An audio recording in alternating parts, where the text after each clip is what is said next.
The next chapter with Prim Siripipat is a production of iHeartRadio. Hey everybody, it's Prim. Welcome to The Next Chapter, presented by Baron Davis and Slick Studios. This week's guest is former professional basketball player and also a fine artist, a comedian, and a columnist for SF Gate in the Bay Area, Rod Benson.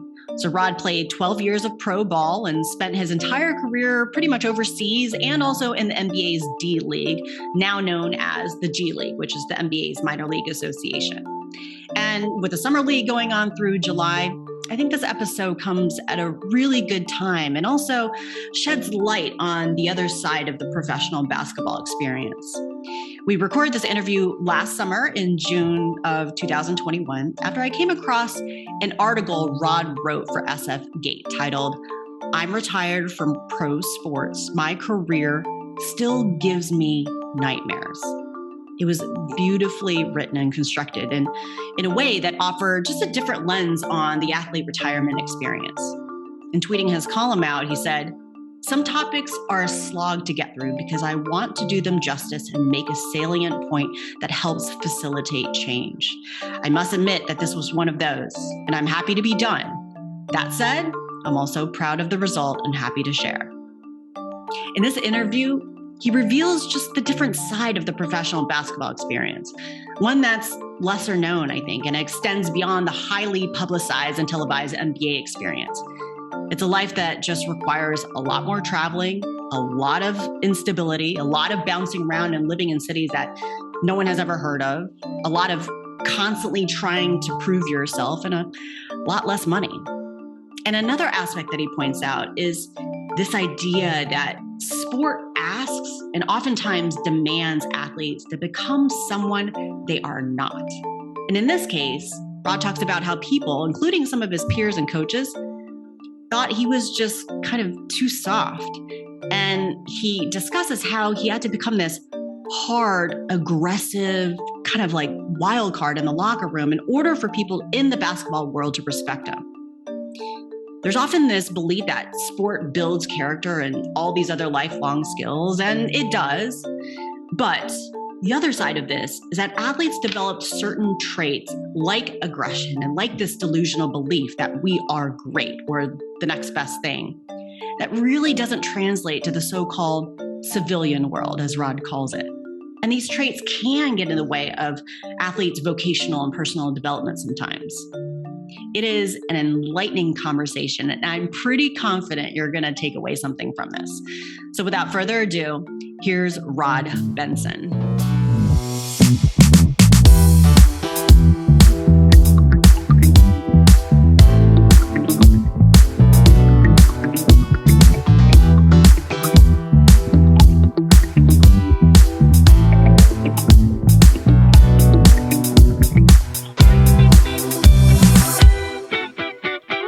Well, Rod, it's so nice to meet you. I loved your article in SF Gate. I was very moved by it. And I've heard multiple stories about leaving sports and the issues that athletes face, including my own personal journey. As I've told you, this is the whole reason why I created this show.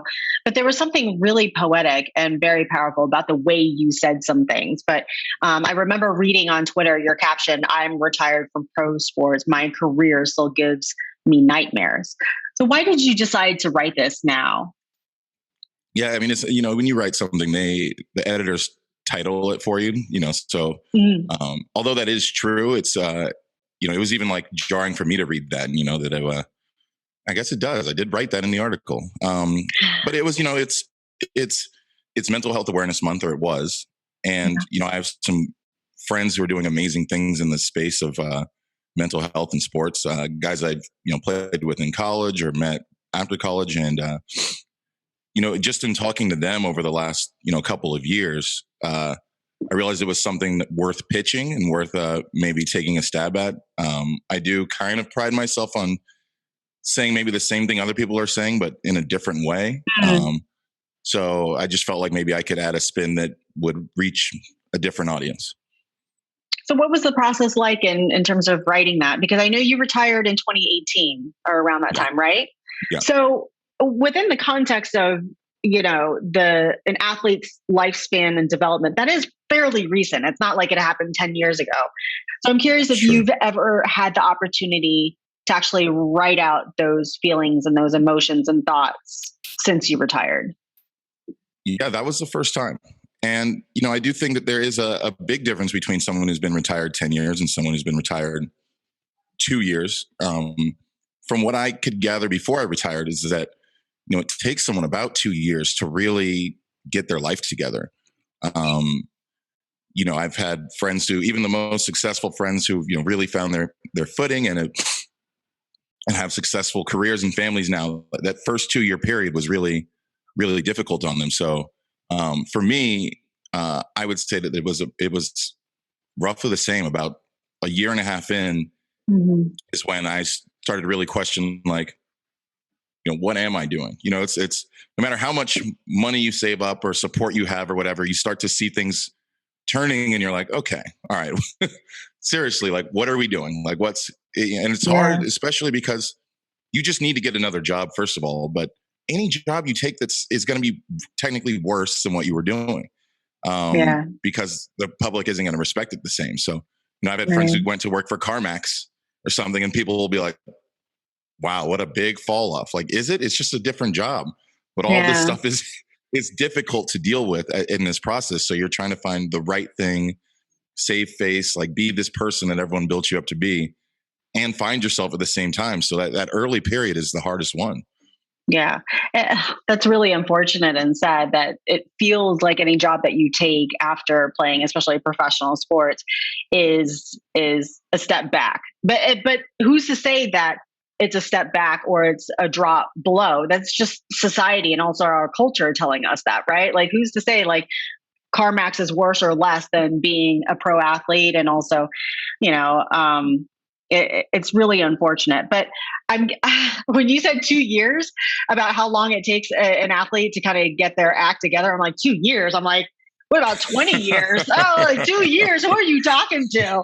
Because, and I think that's why I was so interested to talk to you, because the athletes that I have interviewed, everybody is at different points in their life, and some people are 50 years old and 20 years removed from their professional experience. Some people got to go out the way they wanted. Some people didn't.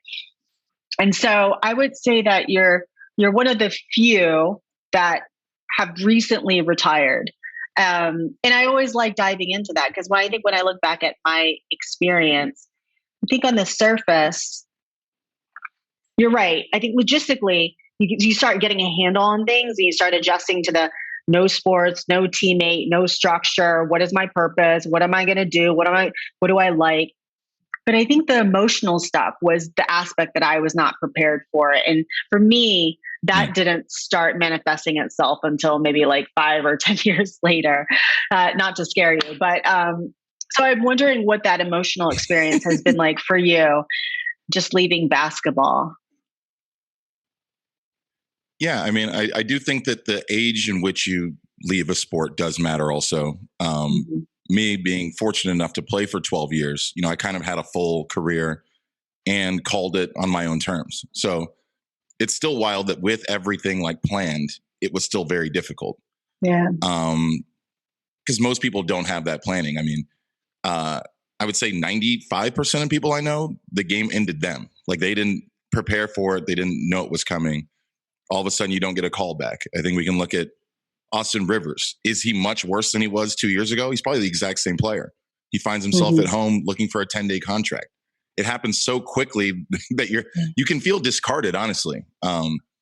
So again, I'm lucky to have avoided that and be someone who's older and had, kind of a full career and time to prepare. But, the reason why I guess I said 2 years is because also, like, I'm still relatively young, so I don't have a lot of friends who are 15, 20 years removed from competition. But I am also fortunate enough to have some friends who like really have their head on straight, and still for them, like telling me how like treacherous it was. I was like, man, like, how, if you can't do it, how does anybody do it? I remember reading an article about Terrell Owens, maybe a year after he retired from football, that he sold his $500,000 condo. And like the headline was, Terrell Owens must be broke, sells condo. And it's so interesting because that's not like even a high amount of money for like a condo in LA. Yeah, great. But it framed this whole idea that like any change you make that is different is going to be worse. And you're right. It isn't, we don't put that upon ourselves. Society does. But then eventually, of course we do. Like we internal, like where does our value set come from? If our values always come from achieving more, being better, getting praise, like immediate praise for doing something good, when that ends, where does your value lie? Again, my friend at CarMax, he was playing in Brazil before then, right? Sometimes he wouldn't get paid. He'd get cut from a team, pick up to another team. When he went to CarMax, he actually had more stable income than he'd ever had in his life, and supported his family just fine. And they're all happier now. But how does the outside see it? They see it as a failure. So, I guess when I think about myself, again, I was fortunate enough to have always kind of had interests outside of basketball that, you know, when I was playing kind of got me in trouble a little bit, just because times were different 15 years ago. But being able to tap back into that was a blessing, and has made it, once I was able to find that footing, establish the art career, like, you know, kind of play the game a little bit too, like make a LinkedIn, like, you know, reach out to people, stuff like that you wouldn't even consider necessary. Like they should come to me. I played for a long time. Like that's not how it works. You got to really do the thing. So yeah, I mean, it's hard on all of us, but I do think the structure part is the hardest part for people to make up. Yeah. How old are you, by the way? 36. Okay, 36. And what is it about the structure that's proven to be the most challenging for you? And by the way, I think a lot of this was a big thing for me. You know, adjusting to that structure aspect and not having practice, for tennis we didn't watch film like you guys and football players do, but not having meetings and practice and training and physical therapy and all that other stuff. But I think the general population could probably relate, especially over the last year, because the pandemic has thrown everybody's lives upside down, and we all had to create a new sense of normal and structure for ourselves. But going back to your journey, what was the toughest part about adjusting to your new non-athlete structure? Yeah, I think that, you know, first of all, just staying in shape, and staying in relative shape. You know, nobody criticizes their body more than an athlete also. Like you constantly are working on it, but you constantly are like, I'm too big or I'm too skinny or whatever. And when you retire, it just gets bigger and bigger. And you're just looking at yourself like, what's happening? Like nobody likes it. Nobody's like, oh, this is comfortable. It's like, no, like this is the worst. And part of it is like, yeah, I was forced to work out. You know, I had like trainers who would call me every day and be like, Rod, what are you doing? If I wanted, like, I remember missing practice was like, it felt like missing a day of school or something. Like, wow, I get to stay home and play video games. But now that's every day. You know, it's every day, just like anyone's ever had to decide. Like you make choice after choice after choice to maintain your health, to maintain your weight, to maintain your diet. And again, because you associate all of that with your worth, when you aren't doing it, you can start to feel like worthless. Like you'll look in the mirror and be like, like I joked about it a minute ago, but like, what am I actually doing? Like I really didn't do anything yesterday. I didn't do anything the day before. Like it's been fun, but like, is this benefiting me? And if it isn't, like what structure do I need to put in place? I know it's going to sound funny, but literally just getting a Peloton and having like a schedule that I could like lock into, like changed a lot of that for me. Cause I could be like, oh, well, everyone, 8 a.m. it's going to be a thing. Let me get to bed. Let me not drink tonight. Let me, eat healthy afterwards. Without stuff like that, it's like you feel lost.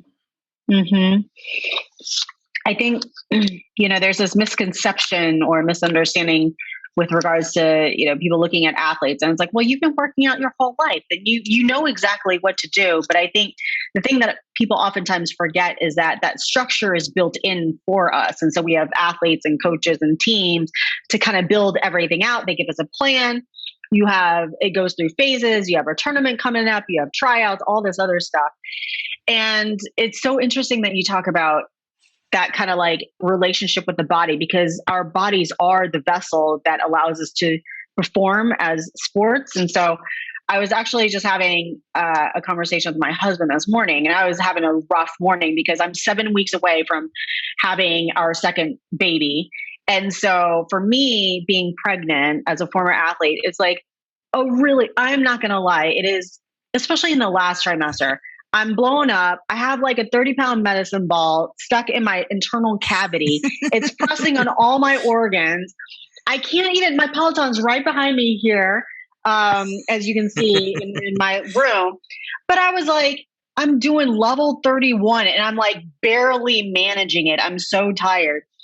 I felt awful about myself this morning, just miserable. Cause I'm like, I'm such a gym rat. Like if you talk to any of my friends or athletes or teammates, whatever, like that's what I prided myself on, is like going out and running 6 miles, even just like 6 months ago.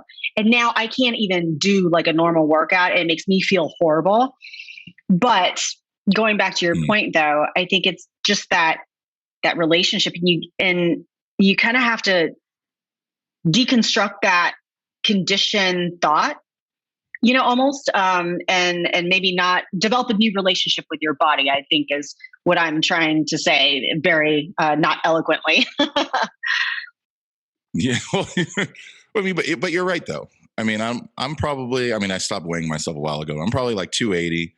My playing weight was like 250. And it's like, I had to get comfortable. Like, unless I want to do that amount of work again, I'm never going to be that again. So like, am I comfortable being this? Am I comfortable not looking at a scale? Am I comfortable just like making healthier choices and just like living with myself? Because again, I think, and there's a lot going on about Naomi Osaka, and I had some interviews where the interviewers were less kind to her.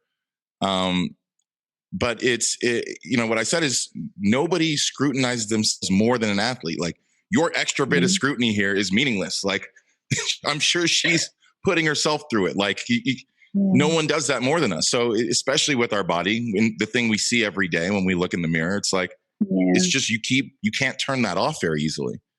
Yeah. Yeah.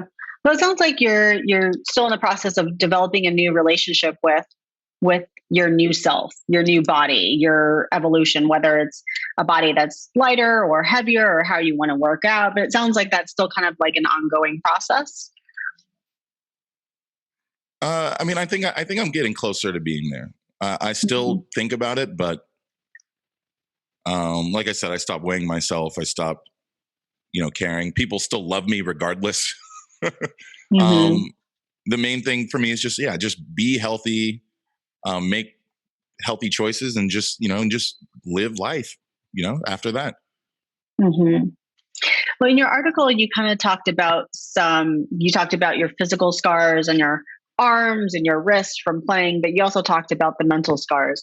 And I'm going to pull the quote out of your article. And you said, after ramping up my therapy sessions, I wonder how many mental scars I have too, the kind that don't show up with a physical mark.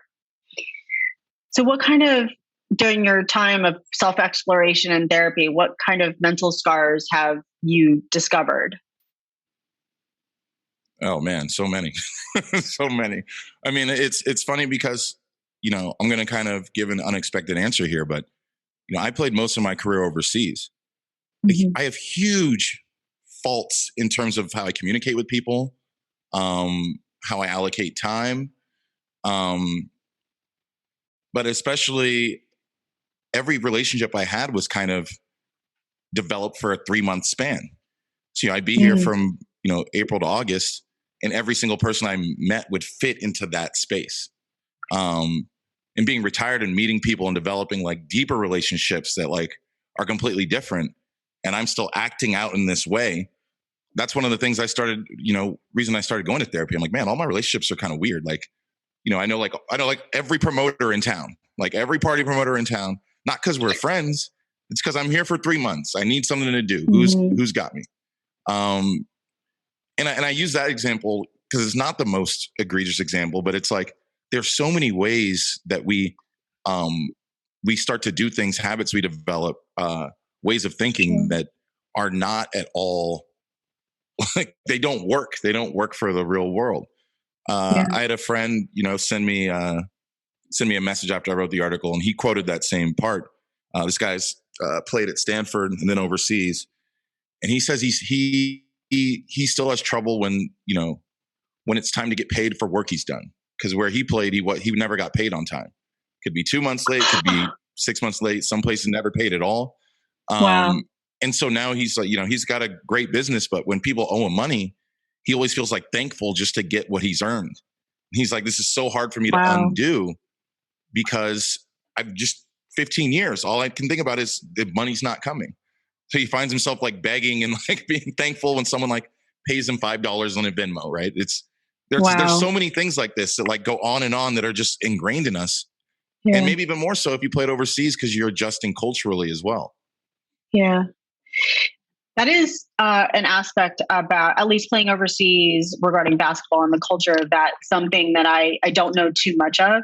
I can only speak from a tennis perspective. And so I understand the rigmarole and the pains of having to be on the tour. You're going over to Turkey and Poland and random, and they're not even like the big cities. They're places where people don't want to go and they've never heard of. And I'm like playing literally right next to a farm, and it smells like cow dung, basically. So I'd like to hear just a little bit more about those experiences and those so-called mental scars. I had no idea that you wouldn't get paid on time, or they would just forget to pay you or not pay you. I mean, so what are just some things that happened in your experience? Yeah. I mean, it's funny that you described it very accurately. I've been to Dominican 6 times and never been to the beach once.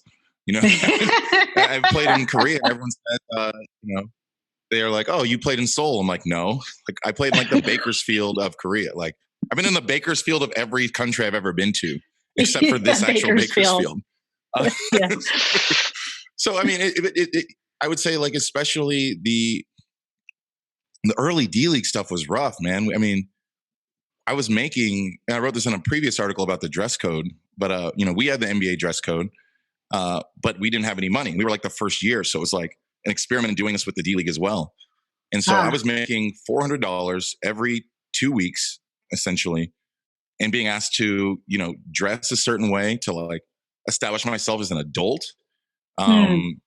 To like kind of deal with being called semi-pro all the time, which I was like, there's nothing semi about this except for the paycheck. You know what I mean?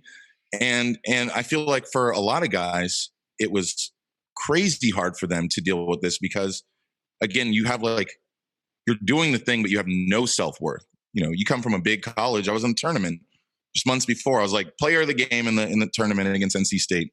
6 months later, I'm like on my buddy's floor in San Francisco, like waiting to be drafted to the D League, and then make no money for a year. I guess I really internalized like poverty as part of my like basketball struggle very early. I didn't make real money for 3 years. And in doing so, again, it's like, I always say that I kind of suffer from like ugly duckling syndrome, where it's like you spend so much time like believing that you're like worth less, that you don't see yourself how other people see you. Like my girl will be like, oh, well, like, all the women in here are like looking at you. I'm like, no, they aren't. Like I'm still broke in my mind. I'm still whack in my mind. Like I've got no validation from this thing, and I try to like spend my way out of it, and it's not helping. I developed terrible spending habits, especially playing overseas, in part because they give you so much. Every time I'd stay at a hotel, it'd be like, this is a perk of playing in Korea, so can't really complain, but room service free. I'd order like bottles of Moet to the room and like stuff like that.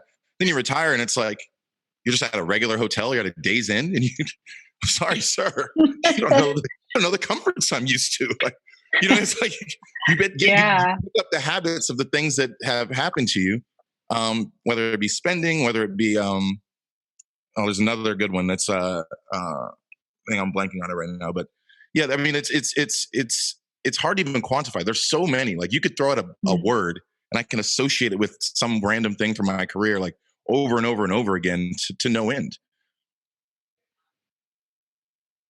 Kumquat? Yeah. Yeah, this is like, so if you ever been to China, right? You know, kumquat makes me think of food. This is an exercise actually in improv. It's A to C. A makes me think of B, B makes me think of C. Kumquat makes you think of food. Food makes me think of, you know, you go to some places and you don't have a lot of food options and you don't even know what to trust. So a lot of people end up like kind of not eating during important stuff. And, you know, I went to China for the first time with the NBA. So we had like the full spread. Okay. I came back again with a Korean team and all my Korean teammates brought literally like boxed ramen and Spam. They're like, we don't trust the food here. And I'm like, well, I didn't bring any of that. What if none of you guys trust the food here? What am I supposed to do? We're not in Beijing. We're in some city I don't even know. Some city where there's a pool outside my window and it's green. And I'm like, why is it bright green and clearly dirty? It's like, so I'm supposed to trust the food now? And again, you internalize, like, you end up just being like a reduced version of yourself that's built on surviving and not built on thriving.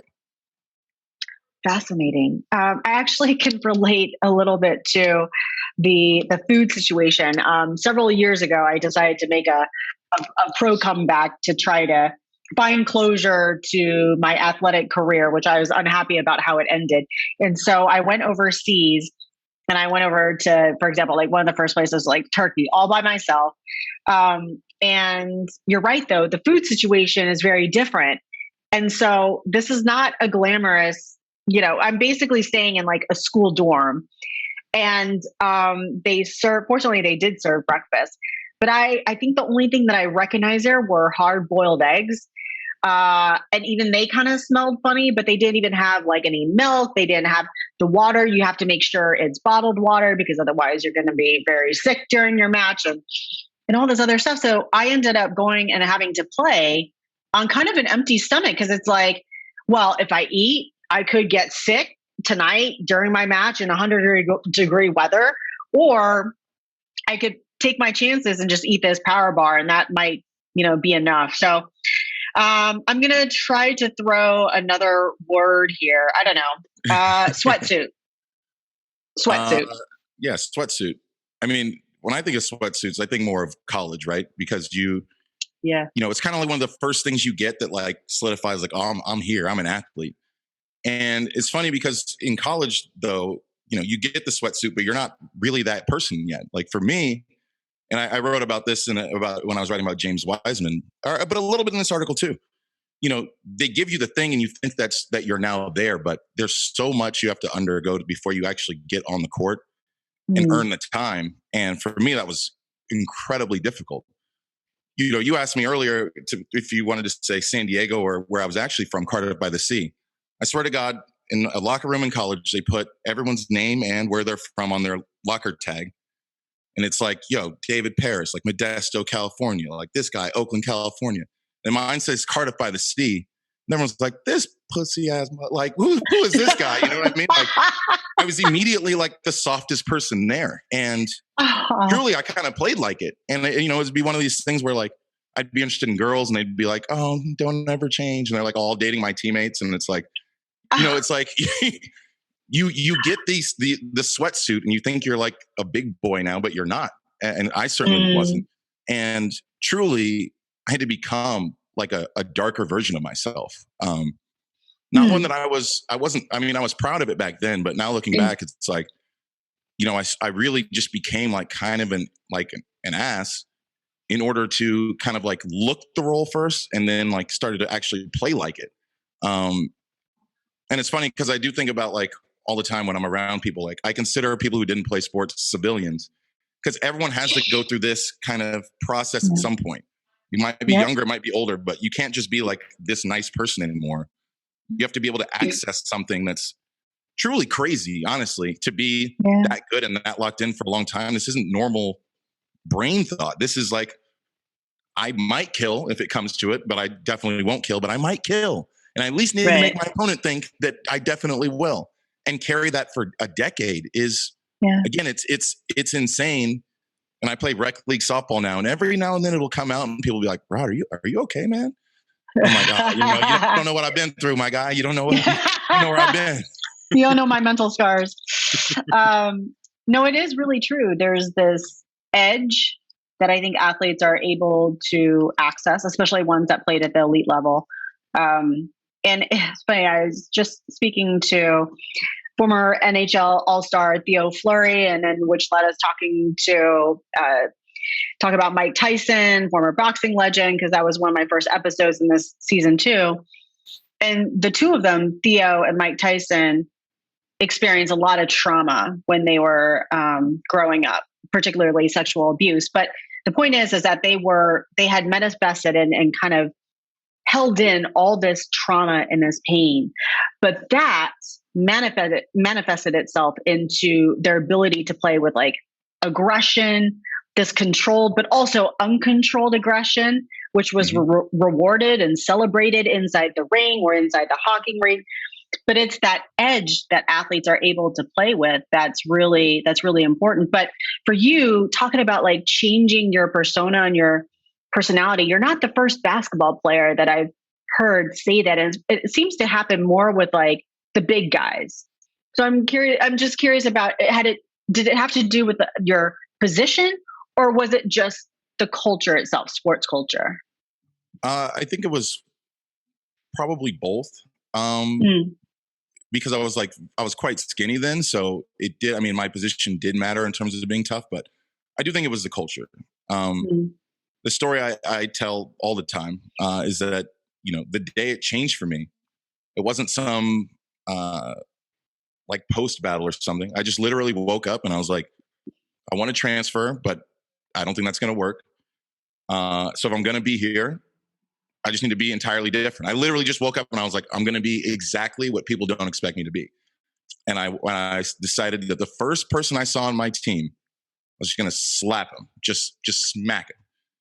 And so I go to the locker room and we have the punch code and I put in the code and open the door and there's already 8, 9 guys in there. And one guy's back is to me, whose name I won't say, but this is a guard. This is not a big man. It just happened to be, he was there. And I tap him on the shoulder, and before he fully turns around, I just as hard as I can, just smacked him. And the whole room was just shook because they were like, just processing, like, did someone just get hit? It was Rod who did it? You hit him? And then the guy essentially like beat me up. It's not like I like immediately learned how to like be a world-class fighter all of a sudden. Like but after that, I became like this wild card where it was like, no one could predict what I was going to do. And that also like kind of scared people. And the people who like started trying me the most in that first like week were the guards. I remember I was leaving training table one time and I guess I had elbowed a guy the wrong way because I was playing way different. I was like hitting people in practice too. Like I would take the ball out of the net and just punt it into the stands and be like, give me minutes. Like either I'm going to get it this way or I'm not going to get it. So whatever, either I'm going to get it or I'm going to get kicked off the team. So this guy was mad, you know, and he's like 6'3". And I'm leaving training table with my dinner or whatever, and he hits it out of my hand, like in the hallway, like right outside the door. And instinctively, I just put my hands around his neck, and I'm like, "Are you calm? Are you calm?" And he's like trying to get to me, but he's too small. I'm like, "Are you calm? Are you calm?" And that became like this legendary thing where people be like, "Don't mess with Rod, man. He's gonna calm you down real quick." And it's like how quickly this perception changed of me that also then translated into the game. So, I had to fully embrace the culture of being kind of the worst in order to be good, because everyone has to be. You're kind of the worst. No one's nice on the court. Yeah. Huh. So that was in college at Cal Berkeley when you were there, the 4 years that you were there. Yeah. And how old were you when this happened? What year were you? I was probably 19 or 20, like early junior year. Early junior year. Okay. So you had kind of had a couple of years under your belt and had this impression or this experience of, hey, Rod is fill in the blank, soft or whatever. And the player or the athlete that you didn't feel like you wanted to be or could be. And so it was just like you woke up one day and this is the person, I'm going to try this out and that's kind of understandable because you're like, well, I've been doing this and it's not working. So I might as well try something else. And I think this is what's so fascinating is that like on my show, I want to show the intersection of of athletes' personal development and who they are as people and how it's so deeply intertwined with what they do and with sports and how they are so connected. I think that's just a perfect example. It's like you almost had to you really did become a different person. And it sounds like kind of not only on the court, but off the court as well. Oh, definitely off the court. And it's the reason why I say junior year, because I think if you met me before then, you would have met someone who's not me. Like, it was my junior year where I started to become who I am now. And you're right. Like, before then, I would avoid parties with other athletes because I'd be like, it's too aggressive. It's too weird. My friends were all like regular students. Come my junior year, I threw a big party at my house and all the athletes came and they called it Rod Fest. And it's funny because like Rod Fest is like kind of like my like housewarming party for myself, where it's like, guys, I'm here now. Like, I get it. Let's do this. Like, let's invite over all the athletes. Let's get all the girls. Let's go do what athletes do. And it's funny because I still don't really even like that. Like, whatever the athletes do thing, it's still not really me, but being able to be comfortable there and like blend in, there's, I don't know if you know who Omar Wilkes is, but he's, Jamal Wilkes' son, and he's the head of Clutch Sports Basketball. And he was at Cal the same time as me. And just, he's more like me at heart. Like he went to the Loyola High, like a very nice preppy school.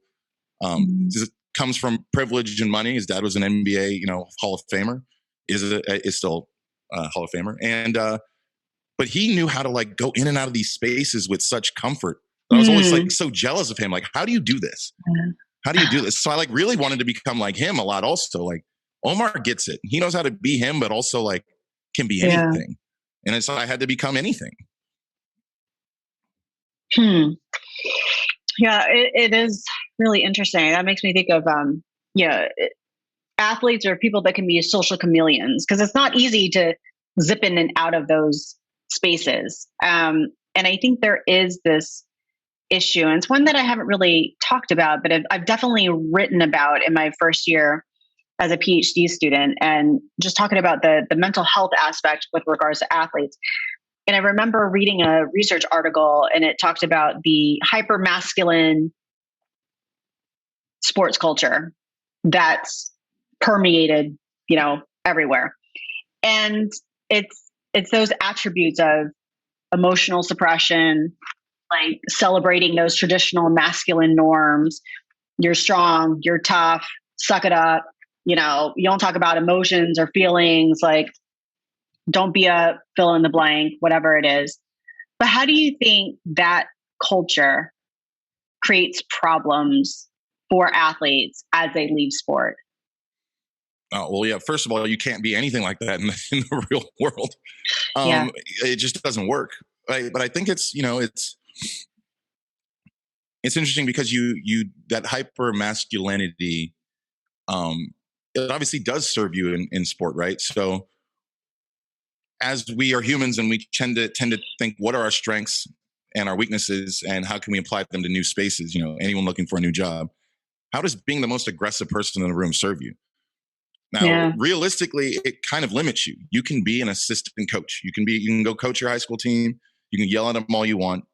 I think it's part of the reason a lot of athletes go into coaching. It's not necessarily that they just love the sport so much. It's like the only place that feels safe to like continue being this person that you've created. When you take it out of that context, though, you realize none of that stuff really works for you. A great example I have of someone who's like really shifted that and like owned it in a way that I think is like brilliant is Marshawn Lynch. I went to college with him too. And back then he had like a big personality. But he was also like, it's like, don't mess with Marshawn. Like, obviously I wouldn't. Like, he was big, he was strong, he was from Oakland. Like, nobody like had anything to say about Marshawn. And at first it cost him when he got to the league, right? And then he decided, I'm not doing any interviews like ever again. Coming to a head with I'm just here so I won't get fined. And now since then, look what's happened. It's weird. He's doing commercials for like Skittles. It's like he's been able to find this way to like, yes, I've had this image, but it's not necessarily who I am. There's more depth to it. And I think that he's a unique example in that, because a lot of people aren't given the opportunity to present their depth.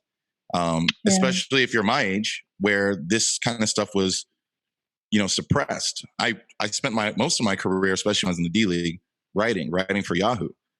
And at that time, there was also people writing about me writing, calling it a problem, asking if it was a problem, interviewing GMs, being like, would you take somebody like this? Like this to mean someone who was literally just tapping into that emotional depth, and finding creative ways to kind of detach from the sport, because you're not allowed to detach from the sport, according to fans or even coaches. I tell a story all the time, and I don't fault him at all for this, but I'm in the Pacers in training camp. Larry Bird calls me in for a meeting. I'm the last guy on the roster, right? There's no way. This is like someone at McDonald's being asked to talk to Ronald, right? It's like, why me to the top? Like, for what? Like, I was thinking, wow, they're really nice about cutting people here. Like, I get direct from Larry Bird. What a treat. Never even spoke to the guy. I've been here for weeks. I get in the meeting, and he's like, we had the mouse in the palace. Jamal Tinsley shot himself. We don't need any more distractions here. We prefer if you weren't writing when you were here. And it's not, he wasn't alone in that. I thought he was actually like nice by communicating it, instead of other GMs being like, we're not even going to touch this guy. But it kind of shows that just the act of writing, which, by the way, the last article I wrote before then was about Steak and Shake. I never had it before. There's one in Indianapolis. And I was like, guys, have you tried this? This is crazy. This is so good. Steak and Shake is good. But that was your last article that you had written, and they had come to you and just said, hey, you got to cut this out. Yes. And it's not because of the article, but, it realistically shows that the writing back then was considered as dangerous as a gun, so to speak. Right. So I'm saying that long story to say that in my generation, looking for outlets to deal with that aggression and channel your your feelings somewhere else was like really frowned upon, to the point where that whole thing is credited for, the fact that, and I wasn't Blake Griffin or anybody like that talented, is why I didn't stick in the NBA. So what is the incentive for anyone to do that? There isn't. I think it's starting to change, but not in my age group. Yeah, I don't think it was definitely a part of equality where there's encouragement to participate in other aspects outside sports. I don't think it was a quality of our generation, your generation playing in professional basketball. But I also don't think it's something that's necessarily encouraged in today's world either, at the D1 level or maybe at the professional level. I think that's starting to improve a little bit. But I think you got to have like some credibility and clout. Like, you got to be LeBron James. If you're LeBron James or anybody that falls within that like A category, like, you can do what you got to do. But anybody below that, I don't know if they had the freedom and permission to do so. So I'm curious about, as you're going through your career over 12 years playing professional basketball, 10, 11, 12, 13 different teams, whatever it was, overseas, how were you able to meet finances and financially support yourself if you weren't allowed to do some of these things? I really don't know about those first couple of years, honestly. It's funny, like, think about ask anybody who went to college, like, oh, how'd you make it? They're like, oh, we just did. Like, I don't know. It's like you had lower expectations of what something should be, so you just kind of made it work. And I will say, like, North Dakota was also like fairly inexpensive. But we would there'd be, if you did appearances, you'd get gift cards to KFC or to Buffalo Wild Wings. So, just do a lot of appearances. Now you can eat KFC, and you can eat at Wild Wings. Buy all your groceries at Walmart, because they're relatively cheap. I think once I went to France and made some real money, it wasn't necessarily an issue ever again. Okay. Maybe then spending too much, but not having enough was really those D League days. And one thing I did really appreciate is it'd always be like an older guy who had played overseas a little bit and would, take us out sometimes, or, a guy named Mo Baker. First day I was on Dakota, went to the bar. I'm like, I don't have any money. Like, I shouldn't really, be here. Like, I'm not. And he's like, oh, don't worry, I got you. And like, I didn't even think he really liked me that much. But it was like the idea that like, if you're on this team, we got to like support each other because that's the only way to make it through. Which again is why when you lose that support later in life, it can feel like much more difficult because there's no one swooping in to hand you anything anymore. Yeah, and I do want to touch on that built-in support structure that you talked about in the article, but you talked about France, and I tried my best to, at least based off of your Wikipedia page, try to map out. I kind of like going in chronological order and try to map out how people's lives and careers go.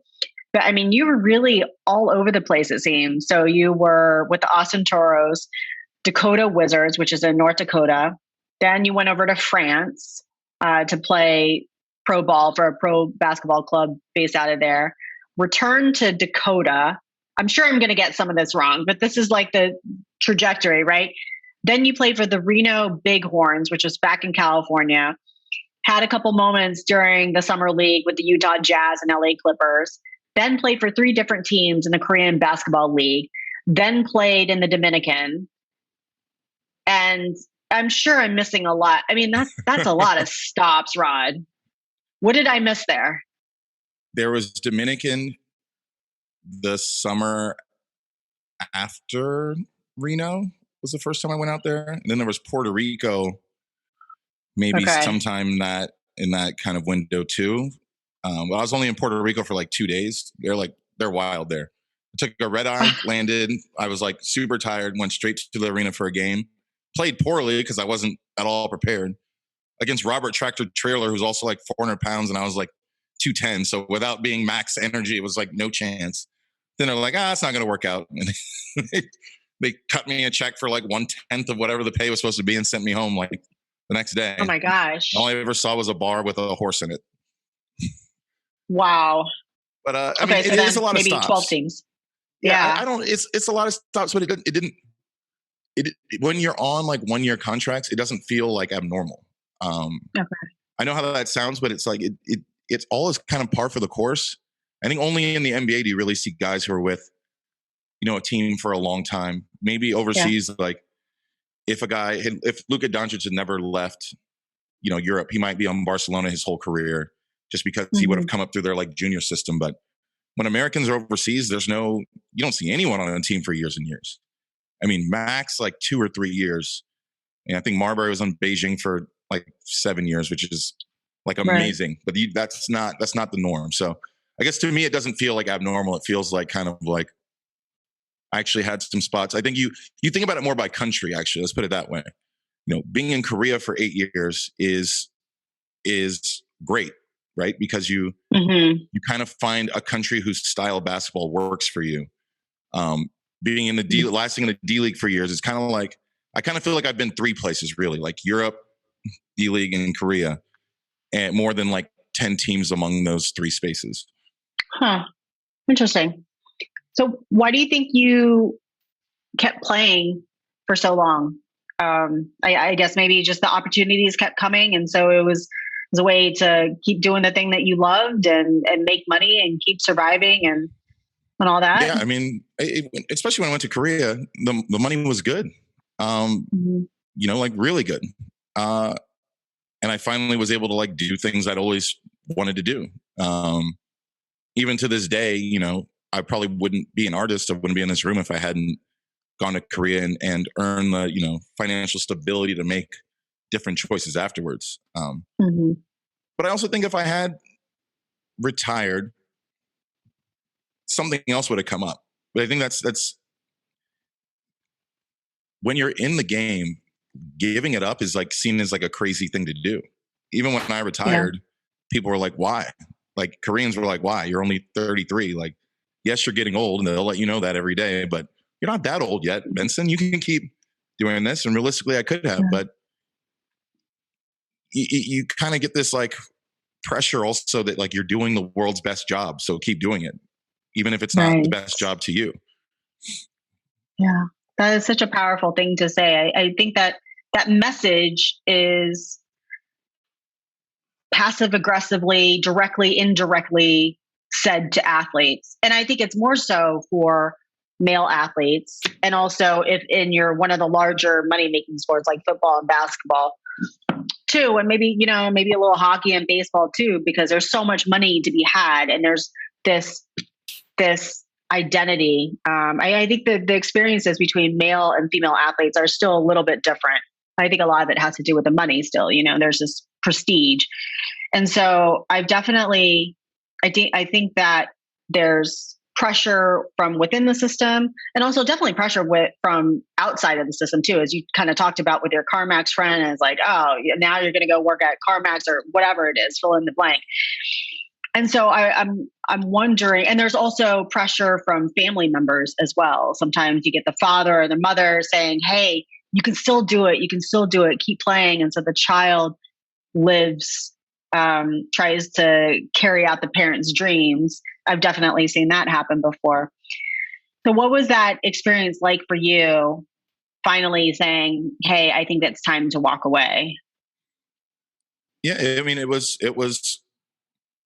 I had the pleasure of retiring on a team that I'd been on for 5 years in Korea, which again is like, for overseas, that's a lifetime. And so when I decided to retire, everyone really, I kind of got the whole like retirement treatment, not like a farewell tour or anything, but, there was like ceremonies and stuff like that. It was, there's basically two sides of it. There was a side of me like actually like letting it go early and then letting it go like later.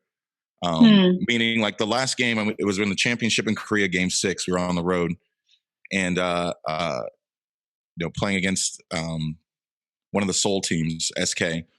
Packed arena. In Korea, they have a lot of like weird things that they do before the game. Like, I don't know, like literally like flying drones with like lights on them and people have these like sticks with like lights on them. They're doing like this and stuff. And I'm kind of just sitting there like, if we lose today, this will be the last game I play. And I started crying a little bit because I was like, I'd never actually taken a breath to like realize how cool all this looks. Like all these lights and sticks and Koreans just like going crazy. And that was like the first stage of me being like, wow, this is like really like over. Not that I didn't play hard or try to win, but we did end up losing on a buzzer beater. But then it was probably like 2 years later when it was like, when you reach this low point and you think like, you know what, it'll just be easier if I just go back and play. I'm still good enough. Like I haven't been gone that long. Like I'll just go do it for a little bit more and like work out some things while I'm there. And so I did this 3-on-3 tournament because I guess I didn't know 3-on-3 was like a big deal. But it is. And I played for a Korean team. And it was just like this month where we basically got beaten pretty badly most of the time by these like well-oiled machine, like Lithuanian teams and stuff like that. But that was like really when it was like, I don't want to do this anymore. Like, what am I doing out here? I'm here not because I really want to be, but because it seems easy. It seems like something that like, when times get hard, default to what you know. But it was immediately after that like my resolve like really picked up and literally like art sales started spiking and I just like, it all took off. And it's like funny just because like I really like was forced to take ownership over my choice to not be an athlete anymore and not kind of live in this like in between where it's like, you can always go back. It's like, no, now I officially can never go back. I don't want to go back. I'm much happier now, but that is a hard part for that second bit for people to come around to, where you really, really let it go. Yeah, you can't live with 1 foot in and 1 foot out. It doesn't work for anything because that means you're not 100% fully invested, whether it's basketball or art or whatever. Doing anything halfway is never going to get you anywhere. And so, that's where you eventually have to make a decision. And I know you mentioned in your article that when you retired, that's when you started therapy. And why was that? Yeah, again, I had heard, that people had tough times and I thought I'd just get out ahead of it a little bit. What's interesting is that I didn't really understand, what that even meant. I think because I think I'm a reasonably intelligent person where I think I can like kind of hack certain things. Like, oh, my experience doesn't have to be what other people's were. I'll just start therapy right away. I'll do it this way. I'll do it that way. But it did help. But I think therapy didn't help more. It didn't become like fully a big part of like who I am until that day I let basketball go for real. When it was still kind of half and half, like I'd be with my therapist and be like, oh, you don't really get this about this thing. Or, like, I don't know, like you don't understand how good I was. Like, I'm in this room with you, but you don't know where I've been. And now it's like, man, we can just really have a conversation as people. Like I'm not looking down on anybody, which is, I'm not to say that I'm some conceited person, but when you've done these things, you like, oh, nobody gets it. I'm still this person. I'm big time. Because you had to tell yourself that for so long. Once I really let it go, man, like therapy became a whole different like exercise, where it's like, I learned so many things about like relationship with my mother or like, other family members, like why I have certain tendencies. Man, talk about a scar that's healing is like alcoholism from playing in Korea. I already was like a pretty big drinker before I went out there. Like, Jesus Christ, afterwards, that's all they do. I mean, literally, they lead the world in alcohol consumption, and it's like not close. And so you just get used to like being good at it means people like you more. So it's just like alcohol, just drinking all the time. All these things that I'm like back here now, and it's like, wow, none of that was. No, all of it was great. Honestly, I don't have any complaints about it. But how does it serve me now? Like, I have to find other ways of living, and therapy is, has helped me like kind of come to terms with some of those things. Thank you for sharing that. Yeah, I think there becomes a point where you recognize, hey, the things that made me a really good athlete and worked in this stage of my life and in this system definitely doesn't transfer over as I'm entering my 30s and entering the real world, so to speak, because that was my impetus for going to therapy as well. And having been in it for 10 plus years, I was like, clearly what I am doing has like kind of worked. But then as you mature, you're like, I'm just creating more pain for myself. And I'm also creating pain in my relationships and also to other people. I was like, whatever I'm doing right now is not working. Or it is, but it's like malfunctioning my system, And so it sounds like that was kind of your process as well. I have to give you a lot of credit for being so ahead of the game and deciding to just sign up for therapy when you're like, I don't know. It doesn't sound like you had any pressing issues. It was just more like, hey, I'm going to get ahead of the game because this is what I've seen with some of my friends. Yeah. Like I said, I mean, that was definitely it, but some games you can't get out ahead of, like I was ahead of it truly, but again, it wasn't until I actually let go of basketball that therapy like took. So I like I said, I'd be there, but it's like, yeah, I don't have any issues. Like I'm fine. Like I'm this guy. Like if anything, I think I'd like to think like at times I was like impressing my therapist. I got a new therapist after, but I'd be like, yeah, it's impressive, right? The things I just said. Yeah. I was getting buckets. You don't even know the life I led. Like, it's like, that's not therapy. That's just me like kind of having like an exit interview about my career for 6 months. Like, it was meaningless. Oh yeah, no, it is true. And I'm sorry, I don't mean to laugh at it, but I remember sitting in my seat as well, because that is that mantra of like this delusion that you have to carry as an athlete, because if somebody's not going to say it to you, you certainly have to say it to yourself. It's like, no, I'm good. I'm great. I can be great. And this is who I am. But I remember it was one of the most powerful moments sitting in the client chair. And my therapist was like, well, who is Prim without the accomplishments? And who's not an athlete, who's not a good student, who's not a broadcaster? Who is she? I literally sat there at 31 years old and I was like, I had nothing, no answer, nothing. And I also started crying. And so clearly it was just this moment where I was like, I was revealed, you know what I mean? And it was a different side of me that I had not tapped into.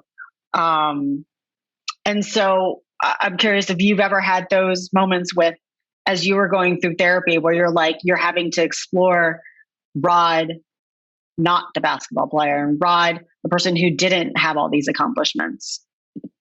Yeah, it's funny because, I feel like I've always been like pretty introspective. I think I had like kind of those moments while I was still playing. I know that doesn't like really make sense, but one of my first year in Korea, this is 2010. And although my phone at home was like an iPhone or something, like an LG phone or something, when I got out there, they give you a phone because it wouldn't work internationally. But the phone they gave you was like a flip phone. Okay. So it was just fine because all I really needed to do was call translator or the team if something was happening. I think we just generally were on our phones a bit less in 2010 than now also. So again, it didn't feel weird to get a flip phone. Okay. But like third weekend, I'm looking for things to do because I'm already bored. And, I'm out there alone, even though I do have a teammate, he's much older than me, American teammate. So he doesn't come out that often. So I find this music festival that like normally I wouldn't have gone to. And so I recognize the name Fatboy Slim. I wasn't even a Fatboy Slim fan. And it was like, I believe it's going to feel something like America going to this thing. It's at Honggang Park. Where's Honggang Park? Oh, Honggang Park is right on the Han River. Boom. That's like 5 minutes away. So I get the address and I kind of show it to the taxi driver in Korea. This ends up being like a 3-hour drive with traffic. Because Honggang Park is like literally the entirety of the bank of the river. So it can be anywhere. Oh my gosh. It could be 50 miles away for all we know. So I'm in this car for 3 hours and I've got soju with me and I'm kind of drinking it. And this is a taxi. It's not an Uber. Like they don't play music in taxis in Korea. So I'm like literally just like actually alone, no conversation, no noise, no phone. And maybe like an hour in, I just start crying. Like I'd never spent that much time alone with like just myself, like in silence. And it terrified me. I was like, I cannot believe I'm just in the back of this car, just like crying. And it's one of the earliest stories I told my therapist, which, gave them a lot to work with. But for some reason, that feels like more of like a revelatory moment to me. Like my whole kind of last 20 years has been predicated on like more, like goals, noise, like people, things. And then when all of that was gone, it's kind of like the same, that's what it was reminding me of when you were speaking. It's like, well, now it's just Rod in a taxi and there's nothing else. Like, what happens now? I was not prepared for that moment at all. Yeah. Yeah. For me, I think the next question, the next step was, is that enough? And then it goes, are you enough? Is Prim enough without these things? And for me, the foundation fell apart because the foundation of my health was built on these accomplishments and these achievements of my tennis and being an athlete and being strong and being fast and doing all this other stuff. But as we know, that's not a strong foundation. That's not who you are. That's just what you do. So with that in mind, what was the next step for you, or what was one of the first issues that you started to untangle? Yeah, I mean, as you're saying that, it's funny because, a lot of the things that I guess made you are, common across a lot of athletes. What I think goes in a lot to me as I was attempting to answer that question is the element of race and of me growing up in like an all white neighborhood and never really getting a validation for anything. And what happened to me is I knew that if I wanted to get, recognition in this space, I had to be better. And this is long before I played basketball. I had to be the first to get the test done. I had to, win the reading award. I had to like show people over and over again, like, oh, you're better than my expectations are. And truly it was never validated. I mean, down to a story I tell often is, my senior year, I was, All-American volleyball player, not technically, but like a top 10 volleyball player, had a scholarship to Berkeley for basketball. I had a teammate who played exclusively those two sports with me, who really was just okay and never played past high school and was like most likely to be an athlete in the yearbook, right? It's like these people just like whiz past me with less accomplishment. So for me, it's always like, I got to achieve more. I got to do bigger. When I go to college, I'm going to show people, I'm going to come back here to this town one day and be like, look what you missed out on. And that's truly something that's like, it still like kind of haunts me now. You know, I don't really care what any of those people think. It's like, you know, Mitt Romney's nephew was my high school quarterback, right? It's like, he was a nice guy, super nice guy. I just want to go back and be like, who's big time now? You know, and it's that tied in a lot with like even why I played. Like once I had nothing else to prove in basketball, it really became a job. And I was probably 3 years into Korea. I'd won the championship, MVP, all these things. And it's like, okay, this is like as far as I'll go. Like, I think it's time to start thinking about retiring. Because the whole thing, the whole house was built on how do I keep proving people that I'm better than they think I am? And so much of that was attached to your identity as a Black male, but also surrounded in a very, sounds like somewhat homogenous environment. I mean, white as community. Homogenous as it gets, yeah. Like I went to Torrey Pines High School. Like, you know, Torrey Pines golf course. Right. Think about that as a high school. That's where I was thrown into, which again has its benefits. I got a great education, you know, but it's still an identity crisis that I face today. It's interesting now that I've like starting to kind of I've learned more about your journey and then starting to kind of piece things together. But it almost sounds like you've really tried to fit into certain places. And so, you know, here you're trying to prove yourself growing up in Torrey Pines, and then you go to college and then maybe you're not strong or tough enough, or you're not the tough guy, Rod Benson, that plays with an edge. And then you morph into that. And then as you're going through your career, and then it pays off, it sounds like it obviously did. You played for 12 years. Then as you're starting to zip back into normal life, then you're having to like shed that tough Rod Benson guy. But then you're also still coming to terms with the high school, the Rod Benson guy that was always trying to prove everybody that you're enough or you're great. Yeah, I mean that's very does well that said. sound? That's very well said. I would say that I've always like been interested more in an approximation than in self growth. I can approximate this white kid who likes American Pie. I'll just like it too. I'll do what he does. These guys are tougher than me in college. Yeah, I can be tough too. Like, and what's really fascinating, and this is like something within like only the last 3 or 4 months, you know, because I'm an artist, and even how I started painting, really, I mean, it was like a police brutality moment and all that, and then I just did art as a response to it. But the art I did was again approximating things that I liked already, and that art really carried me until this year.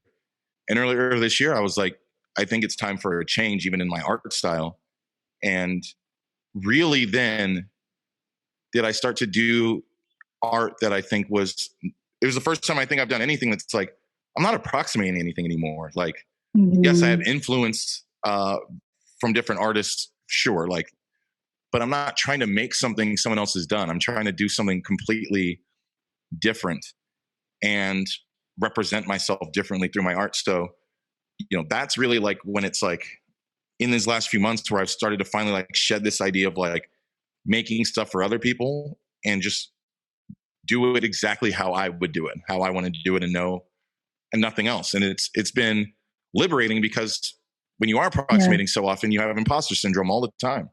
And this is the first time I really don't have it. I'm like super excited about this next show, and I can talk about it more. I can do press for it because I'm like, I truly believe in what I'm doing, and not like that someone's going to be like, seen that before. I know where you got that from. Mm-hmm. It almost sounds like you're going full speed ahead, and your artwork is more real and more authentic than it's ever been in your entire life.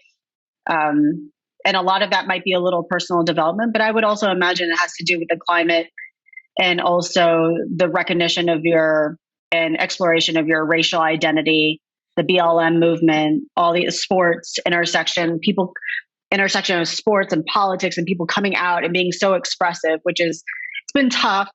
It's made me reflect on my identity as an Asian American, a second generation Thai American, a brown skin woman, a minority. But I think everybody's like reflecting, or a lot of us are. I shouldn't say everybody is, because clearly not, But it sounds like your new artwork is really authentic and an expression of that, all of those things. Absolutely. I mean, it's been 2 years since I've had a solo show. And a large part of that is because the pandemic, which, have you heard, did you know there was a pandemic? There's a big thing where everyone shut down for a while. Is that what that was? I thought we were all just like hanging out inside and we were sick of going out, going outside and just quarantining for the hell of it.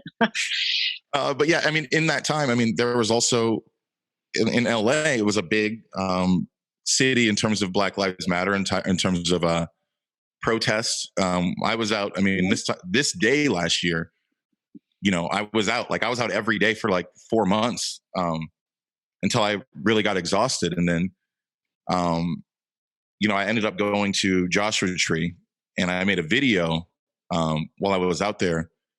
And I think that was probably like the first like real like piece of art I made where it's like, this isn't funny. I'm really good at turning anything into comedy and kind of just moving on. But the video I made in Joshua Tree was like truly just like exploring like how much these 4 months of like meant, what the protests had meant, what it was like being a part of them. I even did talk about high school a little bit in the video, just as far as how it still affects me today. Mm-hmm. And I think like after that, like I didn't make like painting art that was different yet, but I think that was like really like the first time where it's like, I can be serious about this because the world is finally giving me an opportunity to be serious about it and not make me feel like I'm speaking too much or like, not fitting in enough. The time is right. The time is right. Sometimes you have to wait for the time to catch up, and it seems like the time is really right. And you're personally at that juncture right now where you can you feel comfortable in expressing that aspect. Well, Rod, as we wrap up this interview, reflecting back on I always like to ask a lot of athletes because I think as one of my interviewees, Megan O'Leary, she is on the cusp of, she made it to the Olympic rowing team and she's headed to her final Olympics. And she gave the analogy of athletic retirement as this big, huge train coming at you. And yet we're so delusional as athletes, even acknowledge that it's coming towards us. And then when it does, we act as if we weren't prepared for it or we didn't know it's coming. But reflecting on your experience, what kind of advice would you have given yourself as you were transitioning away from sport? That's a good question. Because I feel like I would give myself the same advice. I would just also say, like, you can't rush it. It's the process is the process. And as much as you want to hack and circumvent certain things, like the mind only goes as fast as it goes. I like the freight train analogy. I've always kind of, even when I was playing, I called it more like it's a death. You built an entire life and that life needs to die. And you need to make a whole new life, which is why you can't laugh at somebody working at CarMax. It's their first job, so to speak. Yeah. It's like, what do you get with no experience? You get a job that a 16-year-old would get or a 20-year-old would get, right? But it's also because they're still also mourning a life that they had, their own life. It's weird to, it's like all these movies about someone dying and they're a ghost, like looking over their life. It's like, you do that with your own career. It's still there. It's in front of you, but it's not coming back.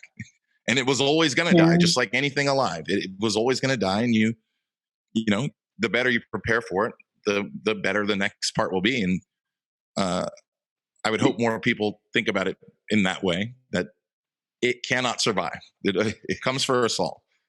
And that because you are starting over, you can build whatever life you want. Like truly, anything you want to do, you can do it now. Just do the work like you did before. Yeah, very well said. And I think you're right that we do, as a society, we have to be more supportive of that as people are making, as athletes in particular, are making that transition, and not to necessarily make fun of anybody, regardless of where they start, because we all have to start somewhere. But I always remember that quote that says, every athlete dies twice. The first occurs upon retirement.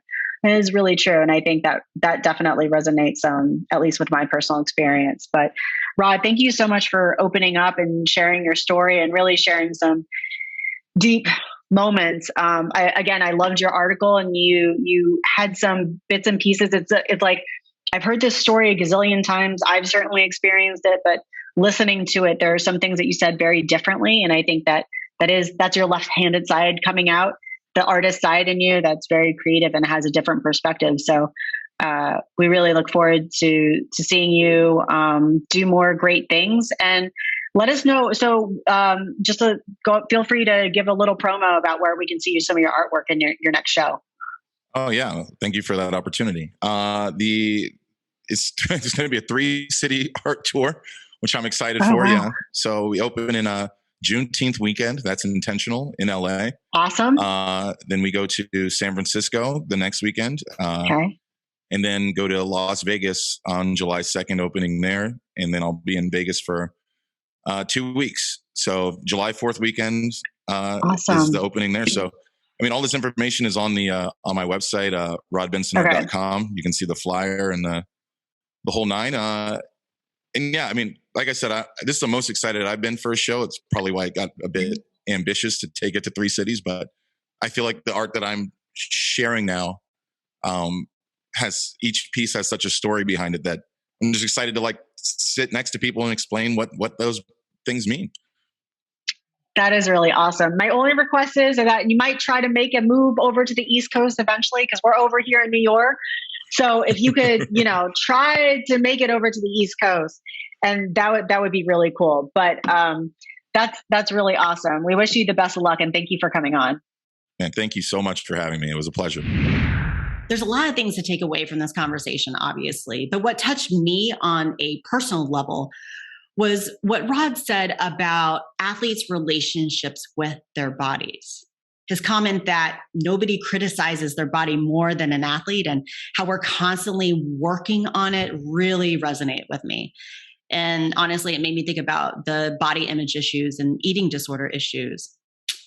Sorry, let me do it again. Take 3. There's a lot of things to take away from this conversation, obviously, but what touched me on a personal level was what Rod said about athletes' relationships with their bodies.